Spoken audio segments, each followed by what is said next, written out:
and sew along with me if you'd like to do it that way. So let's get into our project. I believe the pattern, if you haven't already downloaded, will be available here in the comment section.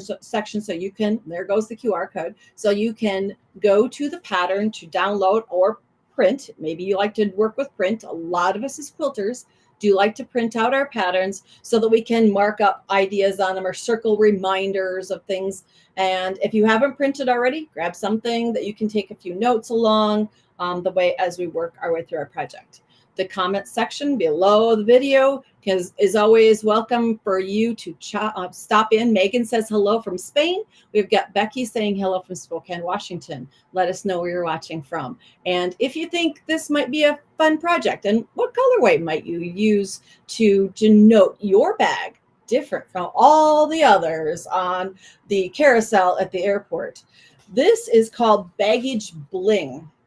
And the reason why I came up with this was that, you know, most of us tend to buy dark colored suitcases and luggage just because they take such a beating going from the airport to the plane and getting resorted and ending up on that luggage carousel, or they end up in the overhead and we're using that carry-on, and when the doors open, we're like, oh, that's right, almost everybody uses black luggage. Can I find mine? Well, many times I used to wrap a ribbon around the handle, but when I started traveling with craft tours, and I'm going to show this, it's a little bit soiled because it definitely has done some traveling with me. They give us a baggage wrap to go around the handle of our suitcase that's bright colored so that we can help denote ours or part of the group on the carousel of at the airport, so we can find each other. And that kind of helps us know, oh, that's part of my group or a group that is traveling along with us. So I decided to take that idea and run with it because that's just made out of like neoprene. It's bright colored, but you know, quilters, we have scraps. We can make the same kind of thing using all of those wonderful fabrics that we have leftover pieces of, we just can't part with. And we can make a luggage wrap, a baggage bling to go on our suitcase that denotes a little bit of our personality. So that's what we're working on today.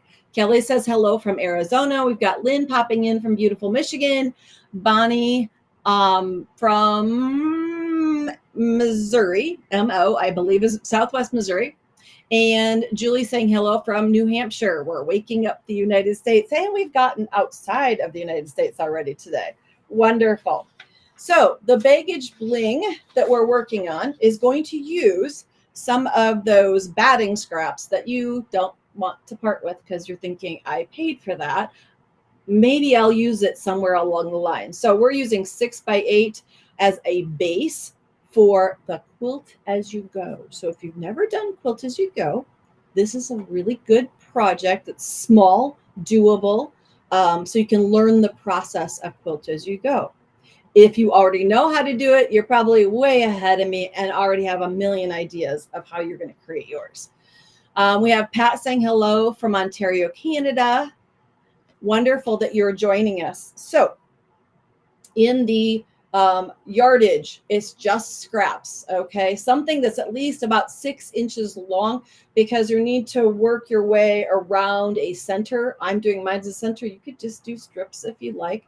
But when we get this cut down, it's going to be a little under 6. So we're covering a piece of batting that's about 6 inches lengthwise. That will fit most of the handles on our luggage. Okay, so if we made this any wider, we wouldn't be able to wrap it around and attach it well. And then, so we're going to need some bias binding. I did rounded corners on mine, so that's going to require bias binding. If bias binding makes your eyes roll back in your head and you're like, oh no, you can do straight up grain binding. You're just going to skip the trimming process of making this rounded, and you're going to make this a rectangle instead. So there's always options. There's ways to do this without having to do bias binding if you decide that bias isn't your thing. Okay, so bias binding is going to take a little bit more yardage, and I'll show you how to cut that if you've never cut a bias binding before. And I think we do have, I'm pretty sure we have some videos, some how-to kind of videos that will show you how to do how to cut bias binding also. We've got Kathy this morning popping in and saying hello from Canada. And then we've got Susan from Kansas and Linda from Alexandria, Virginia. Wonderful. Okay. Otherwise, your supplies are kind of basic.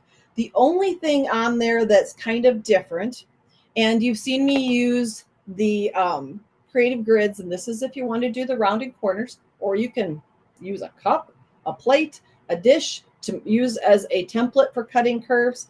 I tend to use this. I picked up years ago. It's a Creative Grids multi-size curved corner cutter tool. It's got a really long name.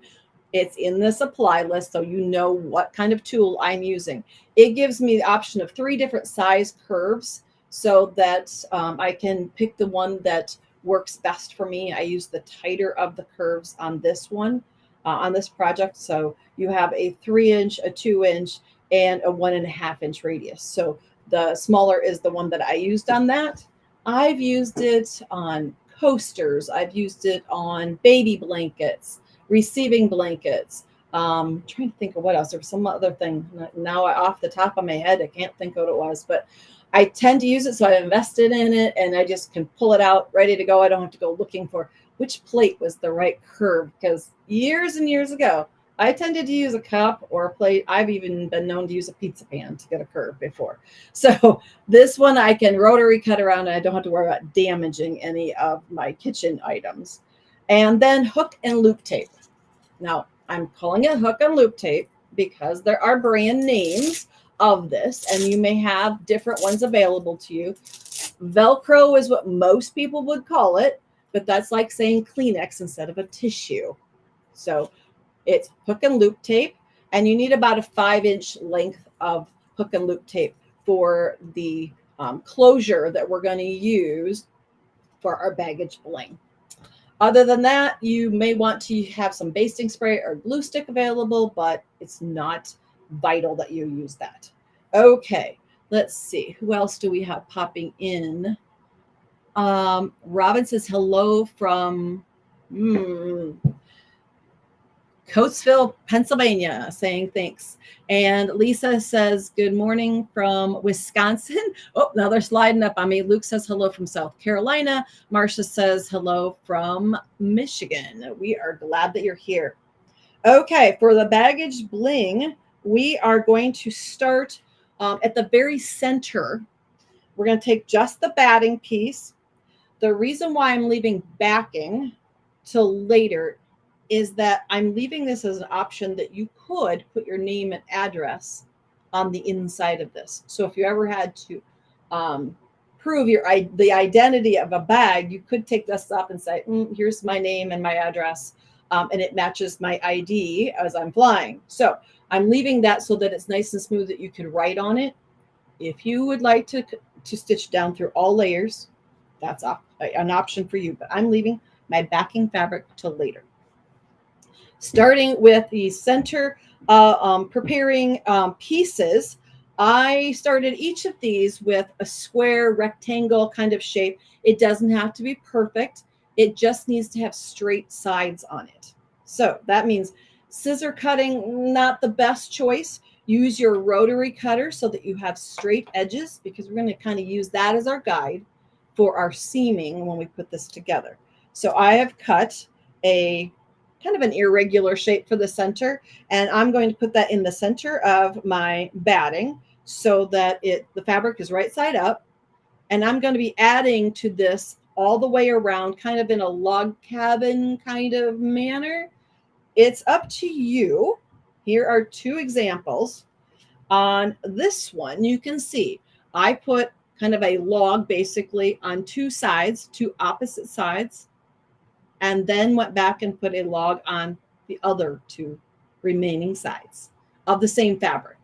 And then in like manner, I kept going that way. I went 2 logs here, top and bottom, and then went side to side. and that filled out the space I needed to cover. I just went with a couple more log shapes, or parallel, not parallel, but irregular shapes with straight edges to the top and bottom to cover the batting portion. On this one, I had smaller pieces. And so with the smaller pieces, I did 2 fabrics on one side, then 2 fabrics on the opposite side, different fabrics, because these were really small leftovers from a quilt that I made years ago. And I just wanted to use them one more time. And then on the next round, 2 fabrics here that match and 2 fabrics here that match. So it's up to you. You could do scrappy all the way around. It could be a different piece of fabric, different print fabric, your choice. That's the fun part of doing something that's using scraps, because we have what we have. If you want to use it in there, you have to work it in at some point. Okay. We have Yvonne saying, hello from Woodford. Got to get this. Woodford Green, England. Yes, we are glad that you're joining us. Then we have Georgette, who says hello from North Dakota. That's a Midwesterner. Yay. And Mary says hello from Florida. So as we begin, I went through my pieces and I had coordinated out some really fun things. And then I remembered, oh, I need a piece of yellow in there. So I added yellow just because yellow makes that reflect really nice in the colors in there. But my multi-print was my inspiration point for the things I picked as possibilities for the logs that would go around. So as we start, like I said, I'm just going to stitch through the batting. It's possible to do, and then add that backing later. So the first round, let's pick, since I did red before, let's pick the red. So we're similar. And I'm going to do different reds. I'm going to do 2 logs and 2 logs. So I have 2 different reds to make my distance around, because I don't have very much of this left. So it's right sides together. Doesn't matter which side you start on. Right sides together. The print up here, the print here, facing each other. This is why making sure that they're cut like with a rotary cutter and ruler, straight edges helps, because we're going to line that up and we're going to use that as our seam allowance so that we kind of have a guide, so we know. Let me put this up so you can see what I'm doing. Okay, right sides together. And I don't need to stitch down here. I could use that possibly later. That's a possibility, but I just want at least a 6-inch piece so I know you can stretch all the way across this when you're finished. I'm going to stitch along here, 1/4 inch seam allowance, so that I attach those 2 pieces together. If you feel that your fabric, your center block is wobbly and doesn't want to sit still on the batting, you can do just a tiny bit of glue stick. And this guy has been used a lot. I'm going to put it just on the back of my fabric, just enough to make it tacky. And then I can position it and it will stay put while I'm stitching. I'm going to go back then, put right sides together, move this over to the machine. And on most of my machines, when I turn them off and turn them back on, it goes to a default setting so that my needle's in the center position. And I want to use a 1/4 inch seam allowance. And I have a setting on my machine, so I need to always go back, move the needle position over so that I get an accurate 1/4 inch seam. And that way I have it set so that I can use the edge of my foot. Some of you may have a 1/4 inch foot. That's totally fine.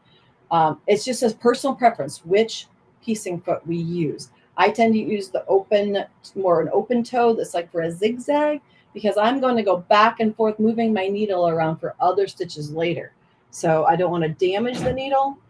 And so I tend to just use that kind of as my default foot and leave it on, just always being aware of where my needle position is at. Last thing we want to do is have you move the needle and you've got a single hole and it needs to go straight down through that. So be very cautious. Okay. We've got Pamela saying hello from California, Eve from Geneva. Let's see, Sandy from Ohio. I don't know if I got you before. Anne saying hello from New Brunswick, Canada. Yay, we're glad you're here. And of course, the piece I need ends up on the floor. Here we go. Now, as I open this out, I've stitched along so that I know I'm just on that center block.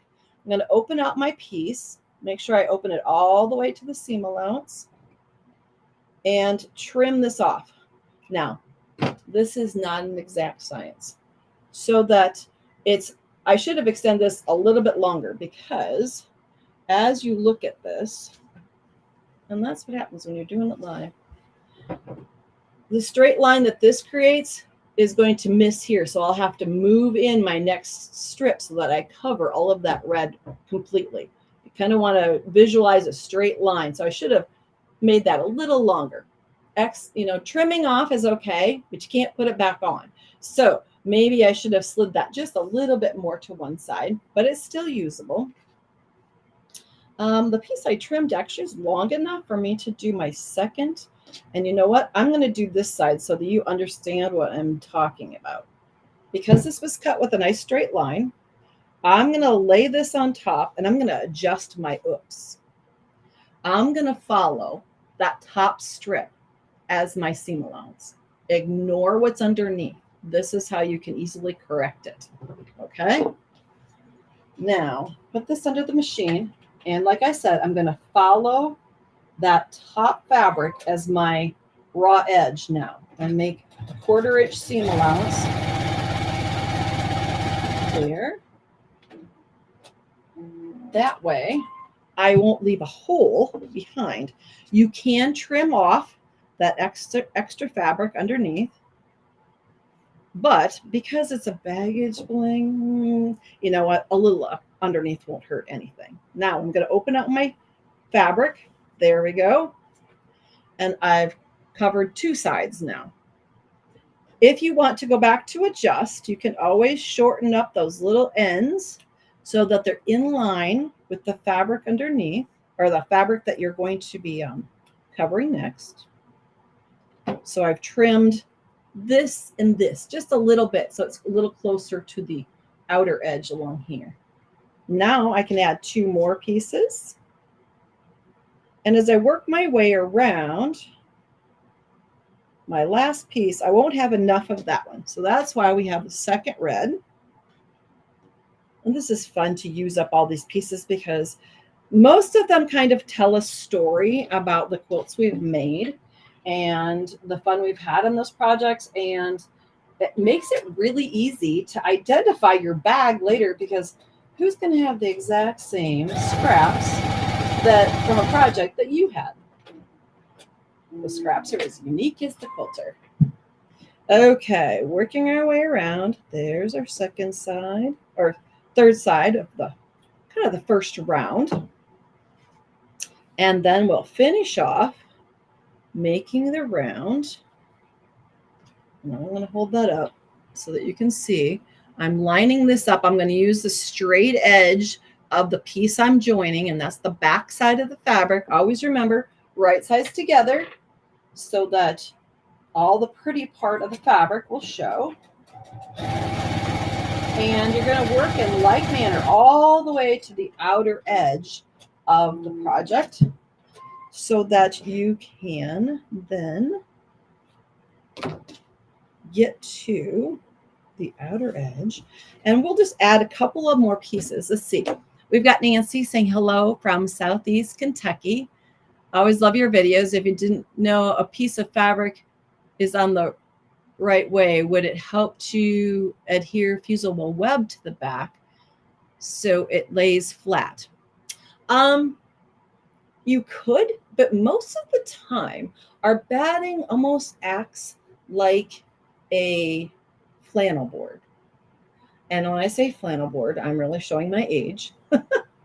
I remember flannel boards in like kindergarten, first grade, where we had these little shapes that stuck to a board. And we use a similar thing when we use a design wall that's like a flannel board so that things stick. And when I open this up, it tends to just lay in place fairly easily so that I don't worry about it popping up too much. And remember, this is to wrap around your suitcase that's going to end up in the belly of an airplane or the trunk of your car. So worrying about it having a little bit of wonkiness probably isn't the end of the world. So I would say that if you really were worried about it, possibly you could do something like that. But I think at this point, I would just enjoy the process and let it be just a little bit crazy.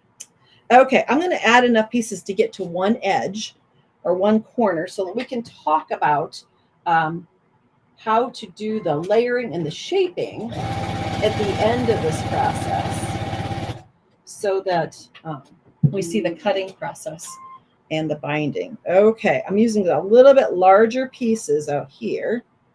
And I love these wonderful blues. So I'm going to fill out this.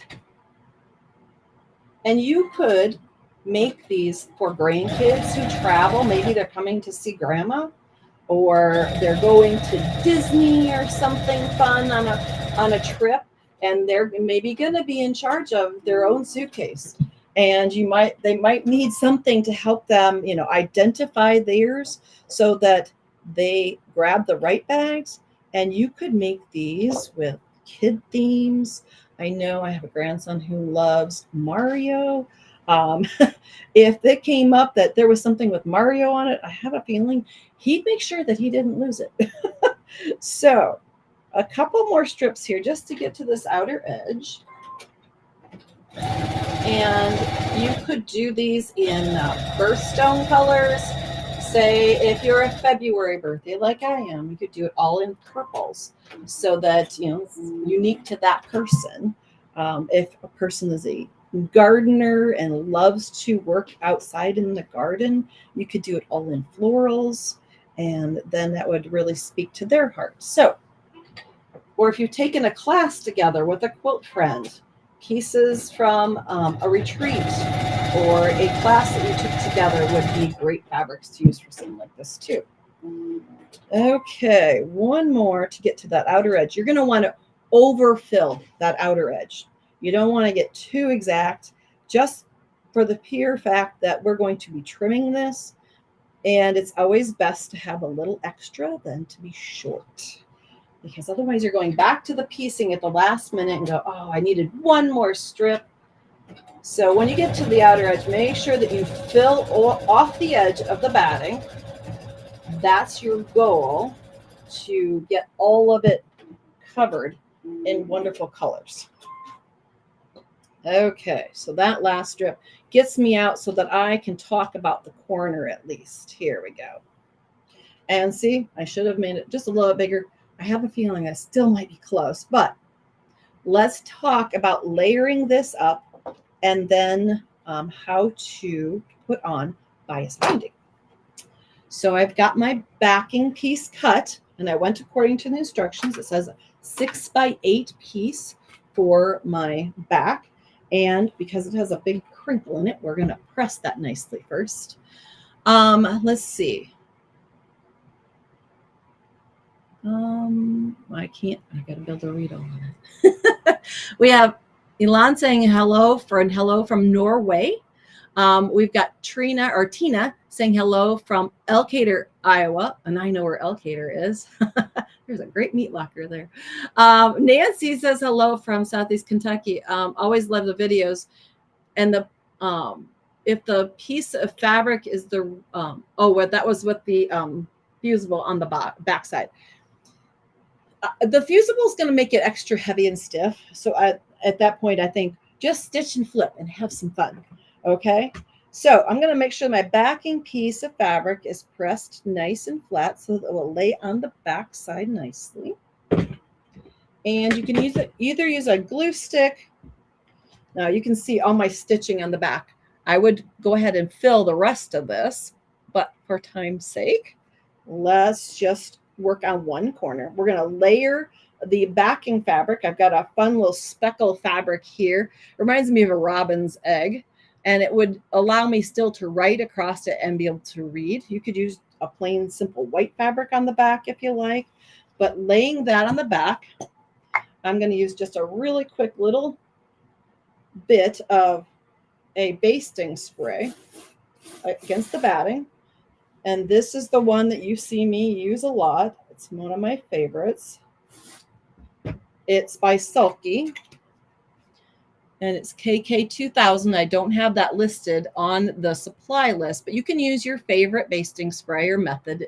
If you would rather use a glue stick, that's fine too. But just a little bit there to adhere the layers so they act as one. And then we're going to go in and we're going to cut our curve on the out. Well, first, the instructions tell you to trim. I should actually follow my own instructions. I believe it says to trim it to 5 by 7 first. So we're going to find a ruler here quick. 5 by 7, and I'm going to trim just one side, one edge, or two edges here, so that we can do our bit of binding. And let's see. Helps if you lay it so that you can actually read your ruler. 5 by 7. Let's see. Get myself. I need to have 7 inches this way, so I'm going to use close up to the top there. I can go back later and add in those extra strips. And I need 5 inches. So 1, 2, 3, 4, 5 going this way.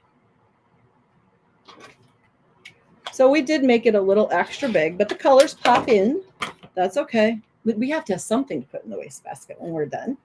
Okay, now we're going to do the curve on these pieces, and my backing is in place so I can trim all the layers at once. So I'm going to take the smaller, the 1.5 inch radius trim edge, and I'm laying that on top of my project, and then I can just go in really easily and trim out each of the corners at that 1.5 inch radius. And that's what I like, having a tool that I can actually trim along. It just makes it so much faster to do if you were making, say maybe you're making this for your quote guild small group and you need to make 6 or 7 of these. It makes it a lot faster to have something to trim along to do that curve cut. But you could do it free-handed also. You could just do a paper template, draw a line. You could use it as a rectangle and not do anything curved at all. Okay, Jacqueline says hello from Australia. Linda says, when you press the fabric, do you use steam or just a hot iron? I tend to use just a hot iron. I know that there are some people who love steam. I live in an area where our water is very hard, and I am very delinquent about buying distilled water and have put hard water in too many irons and rusted them out from the inside. So at my house, it's dry iron. If I need moisture, I have a spritz bottle that I will, if I need to add just a really light mist. And these new ones are fabulous because it puts up just a really tiny mist of water instead of the old squirt bottle that just put a ton of water down at once. So these misting bottles just add enough moisture if you need it to get out, really nasty wrinkles or anything. So I use a dry iron mist bottle when I need moisture. Good question. Okay, let's see. We are up to the portion where we are preparing and using our bias binding. So fabric's out of the way. We've got a ruler done used. I've got a piece, just a piece, that we can talk about putting it on. But if you've never seen bias binding cut before, here is a really quick presentation of what a bias binding actually is and why we use it. Bias binding means cutting at an angle across the grain of the fabric. Now this has been cut before, so I'm going to reassemble it before you. It is a square of fabric. I started with square of fabric. This is when you're cutting a lot of bias binding. You're going to be cutting from scraps, so you need to find a square big enough to at least get maybe 2 pieces or so off of, so you can get a length across it. Now, I guess it's actually rectangles where I started. Okay, so this was, I believe, a fat quarter when I started. What I'm looking for is a 45-degree angle with a ruler. And let's see if I can find a long ruler here. All of our rulers come with angle lines on them. 45-degree angle is what we're looking for. So the 45-degree angle is put along one straight edge of the fabric, and then a diagonal cut is made across the fabric. The grain, the lengthwise and crosswise grain are running here and here. So one's here, the other's here. What we need to do is cut diagonally across them at an angle so that they're stretched.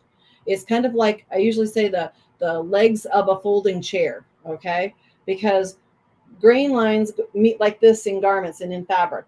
And what we need is those to crisscross as we cut them. It makes them flexible so that we can make it around curves and make them look nice when we're done. Straight of grain binding does not work that way.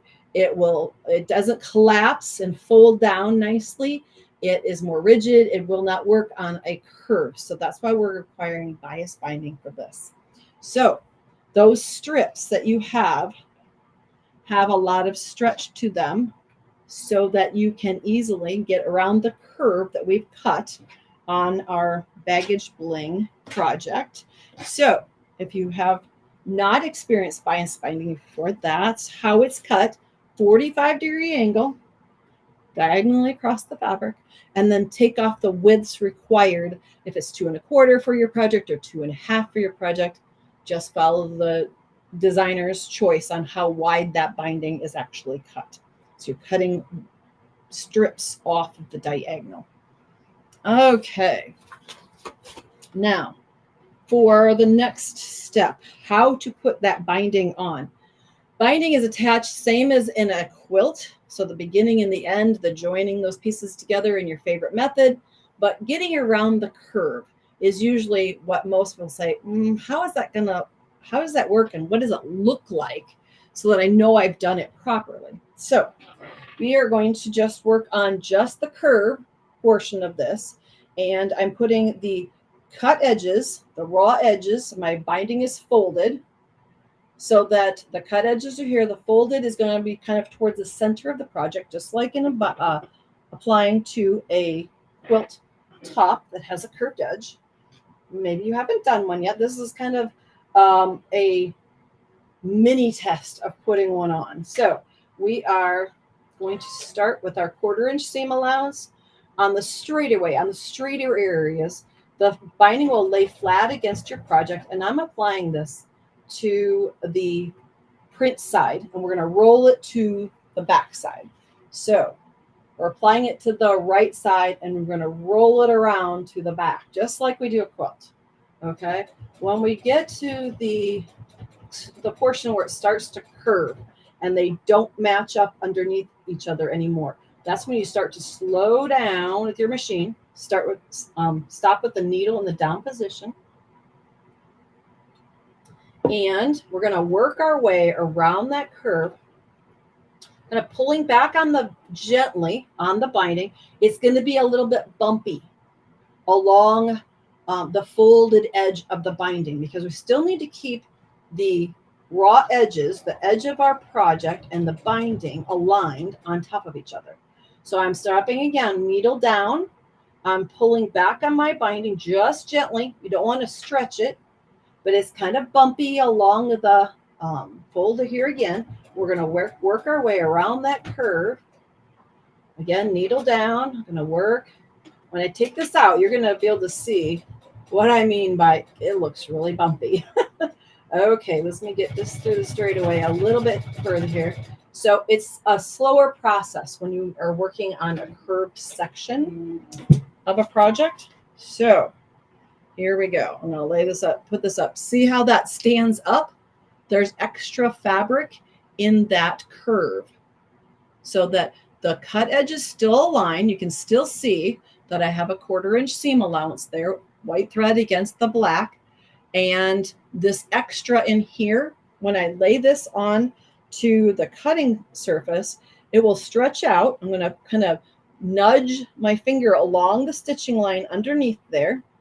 And then I'm going to bring this to the back side, and it will roll right over that curve and find a home on the back side so it lays nice on the back side. When you take this to the iron, because the iron kind of helps. There are times when we want the fabric to react to heat. And it does a really nice job here. I'm going to add just a little mist on that just to give it some moisture to work with. And then take the nose of my iron, and I'm going to just roll that over to the back side nicely, following along. I'm not trying to crush it. I'm just trying to heat it up so it finds a new memory. It says, oh, I can relax here and I can make this really pretty, smooth curve. Look at that on the back side. It just collapsed nicely to the back. Let me get my design board here so that I can hold it up for you against my navy blue jacket. It's not working so great. Here we go. See how that just kind of snugged down smooth on that curve?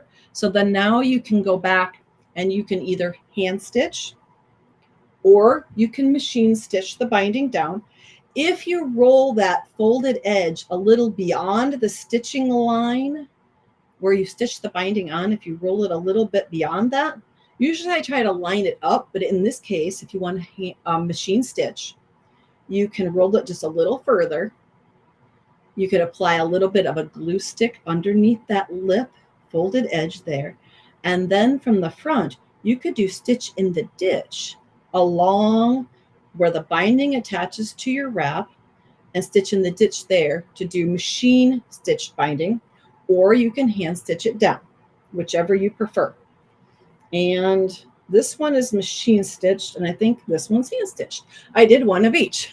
So it's up to you how you roll that to the back side and attach the binding down if you want to do it by machine, if you want to do it by hand.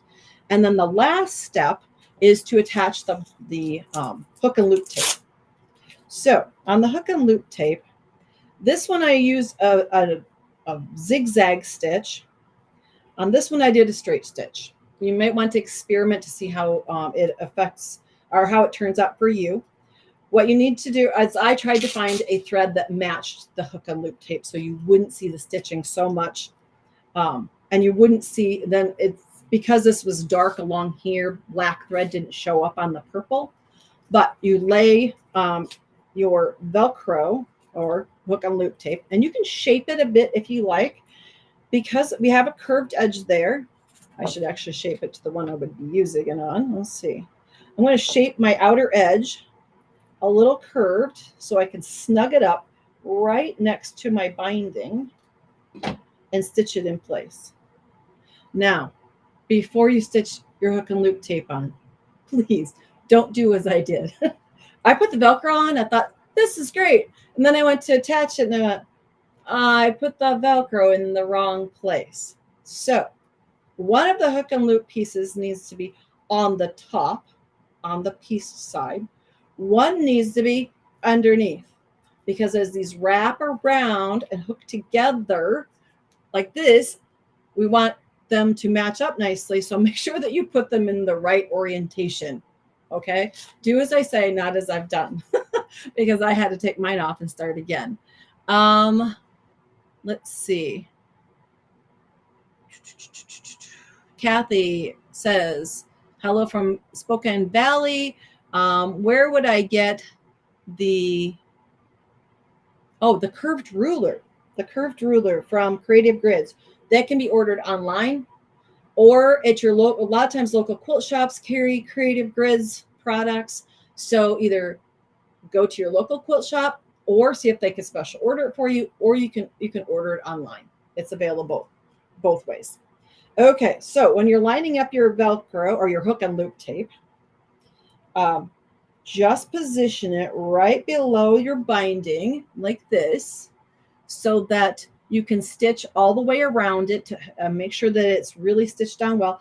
I tend to do a zigzag off the edge because the hook and loop tape is fairly rigid and I don't want to scratch anybody who might grab into it. So I tend to zigzag over that edge. And you can see on this side, the stitch through. I didn't know if I could balance a turquoise and a black thread. So since this is on the inside, I decided black was okay to go that direction. So I'm actually zigzagging off over the edge of the hook and loop tape. And you can see that it was a zigzag stitch on the back side. That being said, you've just about completed your baggage bling project. If you decide you want to use this as a tag of some sort, an ID, you can use a permanent fabric pen so that you can write your name, and maybe you don't want to put an address on it. Just a name and a phone number, or a name and an email address probably would be sufficient, so that you aren't giving out private information of where you live. So name, phone number, name, email address, one of the two. That way, most people could also locate you that way anonymously. Or if you wanted to just write a little message on the back side of it. Maybe you're giving it to Quilt Guild. Maybe the message on the inside is, enjoy the trip, tell me all about it, and then your name, so that when they get home, they tell you all about their adventures and taking their little baggage bling along with them. So as we finish, on my next trip, which I believe is going to be Germany in November, I will be wrapping up my baggage with a fun handle wrap like this, so that when the overhead baggage compartment pops open, I can find mine right away. Thanks for joining me. I'm glad to bring you small fun projects every other week, and I will pop into the chat and say hello to each of you. Thanks for joining me. Until next time.